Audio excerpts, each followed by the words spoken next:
સૌરાષ્ટ્રમાં જાવ તો એક એક સંતો એક એક જગ્યા જેહાણીભાઈ, પણ એમાં સત્તાધારમાં શ્યામજી બાપુ અને એ પાડા પીરની ત્યાં પૂજા થાય. ત્યાં કાળુ બાપુ પાડા પીરની 24 કલાક સેવા કરે. એટલે એકજી શ્યામજી બાપુ કાળુ ભગતને એમ કહે છે કે ભગત તમે 24 કલાક આ પાડા પીરની પૂજા તો કરો, બરોબર, સેવા કરો, બરોબર છે, પણ કારેક તમે ઉતા રહેજો. તારે કાળુ ભગત એમ કહે છે કે ભલે બાપા હું હુઈ જઈશ, તમે તારે સિંચા મારી કરોમાં. એટલે એ 12 વર્ષ લગન કાળુ ભગત પાડા પીરની પૂજા કરે છે. સત્તાધારની અંદર પાડા પીર થઈ ગયા. એટલે પછી એને શ્યામજી બાપુ એમ કહે છે કે કાળુ ભગત તાર કે હું કે એક દીવો ઓલવાણેલો છે અડમચિયાની અંદર મુનિ બાપુના આશ્રમનો, એ તમારે જગવવાનો છે. કે ભલે બાપા આપની દયા હશે તો એ દીવો જગશે અને બધું હારાવાના થાહે. તાર કે એમ નથી કરવાનું. તાર કે હવે તમે બહુ પાડા પીરની સેવા અને પૂજા કરી, હવે તમે રૂપાવટીની અંદર જાઓ. રૂપાવટીની અંદર શામળા બાપા પાસે જઈ અને એ તમને બધો માર્ગ દેખાડશે. કે એમ કે હા. તારે કાળુ બાપુ તો આપણે સમજી લો દેદરડાના હતા, પાલીતાણા તાલુકાના. એટલે એને રૂપાવટી જવું એ હાવ ઈઝી હતું. એટલે કાળુ બાપુ તો રૂપાવટી આવી અને બાપાના આશ્રમમાં આવી અને શામળા બાપાને ભગે લાગે છે કે બાપા જય સિયારામ. તારે શામળા બાપા કહે છે કે આવો કાળુ ભગત જય સિયારામ. એટલે એ કાળુ બાપુ એમ નથી કહેતા કે મને હતાધારથી શ્યામજી બાપાએ આવું કીધું એટલે હું અહીંયા આવ્યો, પણ એ એક રાત રહે અને સવારમાં વહેલા જાગી અને શામળા બાપા એમ કહે છે કે કાળુ ભગત તાર કે બોલો બાપા. એ કે તમારે હવે હાલો જવાનું છે. તે ક્યાં જવાનું છે? તાર કે અડમચિયા જવાનું છે રંગોળાની પાસે. કે હા. એટલે કે એક ટ્રેક્ટર બોલાવો. એટલે માધાભાઈ હોનાણીનું ટ્રેક્ટર તારે રૂપાવટી આશ્રમમાં જ રહેતું હતું. એટલે માધાભાઈને કોઈ વાત કરી કે ભાઈ બાપા બોલાવે. તાર કે બાપા ક્યાં જવું છે?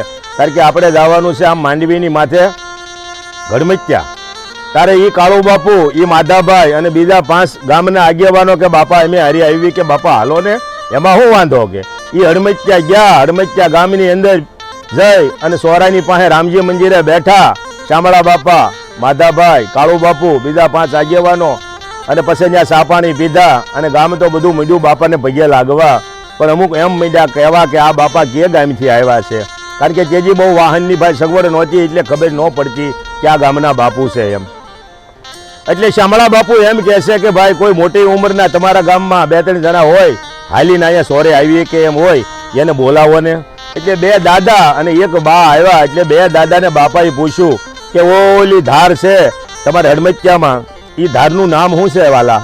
તાર કે બાપા એ તો મુનિ ધાર કહેવાય છે. તાર કે ત્યાં પહેલા કોઈ હતું? તાર કે હા એક મુનિ બાપુ હતા, પણ એ માંડવીની પાસે ગંગાજેરી કહેવાય ત્યાં દેવ થઈ ગયા. આવું બધું પહેલા ઘણો સમય વયો ગયો. તાર કે કાંઈ વાંધો નહીં. એટલે શામળા બાપા એમ કહે છે ગામને કે ભાઈ હાલો આપણે મુનિ ધારે જવું છે. અને બાપા ત્યાં નિશાન કરી દે છે કે આ જગ્યાએ તમે એક નાનો એવો ખાડો કરજો. એટલે આની અંદર લોબાન, એક લોટો, એક ધોકો અને એક સિક્કો આ 4 વાના નીકળશે. એ 3 વસ્તુ તમે રાખજો અને લોબાન નીકળે એ મને ત્યાં રૂપાવટીએ દઈ જાજો. અને કાળુ ભગતને કીધું હવે તમારે અહીંયા રહેવાનું છે. એટલે કાળુ ભગત કોઈ ગરસ્ત ત્યાં રાત રહ્યા. સવાર પડ્યું અને એ ખોજ્યું ત્યાં. એટલે આ બાપાએ જે કીધું હતું એ વસ્તુ નીકળી. એટલે ત્યાં 2 જણા મોટરસાયકલ લઈ અને દેવા ગયા બાપાને. અને બાપાએ વાયદો કર્યો કે ભાઈ બેસાડજી કેડી પૂનમ છે એટલે હડમચિયાનો ગામ ધુવાડો આપણે બંધ રાખવાનો છે. એટલે એ પાછા બાપા ટ્રેક્ટર લઈને આવ્યા અને એ હડમચિયાનો ધુવાડો બંધ કર્યો. અને ત્યાં એ કહેતા ગયા કે કાળુ ભગત અહીંયા એક નાનું એવું મંદિર બનાવી નાખો અને તમારે એ કે અહીંયા રહેવાનું છે આ મુનિ ધારે. એટલે કે કાંઈ વાંધો નહીં. તો કાળુ બાપુએ નાનું એવું ગામે મંદિર બનાવી દીધું અને કાળુ બાપુ તો ત્યાં રહ્યા. પણ કાળુ બાપુ કાંઈ બોલતા નહોતા. એટલે જે કામ સિંધો એ પાટીમાં લખી અને તેજી જતા હતા અને આજે જશે. અને પણ કાળુ બાપુ કપડાએ પણ કોથળાના પહેરે છે, બીજા વસ્ત્ર બાપુએ ધારણ કર્યા નથી. અને કાળુ બાપુ આજ બપોરે કે કાલ બપોરે એક લોટો છાશનો પીવે, હજી પણ કાંઈ ખાતા નથી.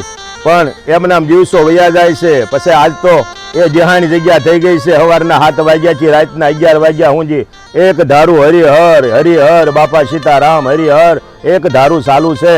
અને કોઈ એક ટ્રક લઈ અને 200 ડબ્બા અને 200 ચોખાના કટા લઈ અને એક માણા આવ્યો રામ ભરોસે એ ગાડી આવી અને એ પરસો કાળુ બાપુ અહીંયા દીધો. એ તમે સાંભળો.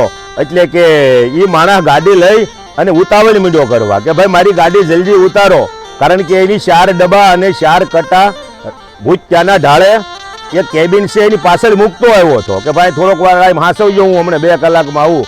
પણ તો કાળુ બાપુએ પાર્ટીમાં એને લખી દીધું કે ભાઈ તાર કે હું બાપા તાર કે તારા ડબ્બા અને કટાનું ધ્યાન મુનિ બાપુ રાખશે, તું પ્રસાદ લઈ લે અને ગાડી ઉતરી જાય, તું મોજ કર. એટલે એ એના પગમાં પડી ગયો. એ પાછો ટરક લઈને ગયો. એ 4 કટા અને 4 ડબ્બા તેલના લઈ અને આશ્રમમાં એની આપ્યું. એટલે કાળુ બાપુએ કીધું કે આ ભાઈને 5-7 કટા તેલના ઘઉંના આપો, 5-7 ચોખાના આપો અને 5-7 ડબ્બા તેલ આપો. આ માણસને ઘરે તાણી છે તો જ એની ચોરી કરી હોય.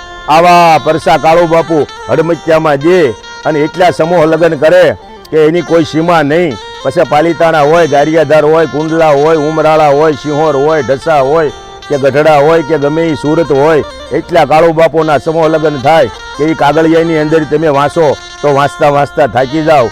જ્યાં મારો ભગવાન અત્યારે બેઠો છે સાક્ષાત.